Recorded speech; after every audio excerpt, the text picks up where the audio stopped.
الحمدللہ حمدًا کثیرًا طیبًا مبارکًا فیہ۔ Welcome to channel روحانی پرواز۔ روحانی پرواز میں آج ایک نئے وظیفے کے ساتھ پھر سے آپ کو خوش آمدید کہتے ہیں۔ آج کا روحانی عمل، آج کا وظیفہ سر درد کی بیماری سے نجات کے لیے ہے۔ اتنا آسان کہ اس عمل کو پڑھا لکھا بھی کر سکتا ہے، ان پڑھ بھی کر سکتا ہے۔ انشاءاللہ ایسے وظیفے کا انتخاب کیا ہے۔ اس سے پہلے کہ میں وظیفہ پیش کروں اور اس کی تفصیل عرض کروں، روحانی پرواز کو سبسکرائب کیجئے تاکہ ہماری تمام اسلامی روحانی ویڈیوز کا نوٹیفیکیشن سب سے پہلے آپ کو ملا کرے اور آپ ہماری ویڈیوز سے فائدہ اٹھایا کریں۔ اب میں عمل کی طرف آتا ہوں، اب میں وظیفے کی طرف آتا ہوں۔ وظیفہ عمل بڑا آسان ہے، اللہ تعالیٰ کے مبارک ناموں میں سے لیا گیا ہے۔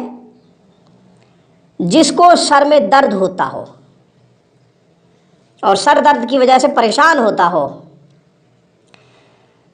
اس کو چاہیے کہ پیشانی پہ ہاتھ رکھے اور 14 مرتبہ ہاتھ رکھ کر یہ اسم مبارک پڑھے، یا وہاب یا وہاب یا وہاب یا وہاب، 14 مرتبہ پڑھے۔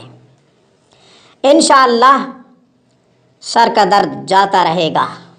خود پڑھ سکتا ہے، بہت اچھی بات ہے، ورنہ کسی سے کہہ دے کہ وہ پیشانی پہ ہاتھ رکھ کے، آپ کی پیشانی پہ ہاتھ رکھ کے یہ وظیفہ پڑھے، یہ اسم مبارک 14 دفعہ پڑھے، اس کا ورد 14 دفعہ کرے، انشاءاللہ سر کا درد ختم ہو جائے گا۔ یاد رکھیں، کوئی مرد کسی غیر محرم عورت کے ماتھے پہ ہاتھ رکھ کے یہ وظیفہ نہیں پڑھ سکتا، شرعاً اس کی اجازت نہیں ہے۔ ہاں، کوئی خاتون اگر کسی خاتون کی پیشانی پہ ہاتھ رکھ کے یہ وظیفہ پڑھے تو اجازت ہے، شرعاً بھی جواز کا فتویٰ ہے۔ اس لیے شرعی مسائل کا بھی لحاظ رکھا جائے اور وظائف پر بھی عمل کیا جائے۔ یہ بہت کم ہے مگر اس کی احتیاط بہت ضروری ہے۔ انشاءاللہ پھر کسی نئے وظیفے کے ساتھ ہم روحانی پرواز میں آپ کی خدمت میں حاضر ہوں گے۔ تب تک کے لیے روحانی پرواز کی طرف سے اجازت دیجیے۔ السلام علیکم ورحمۃ اللہ وبرکاتہ۔ Thank you for watching my video and اللہ حافظ۔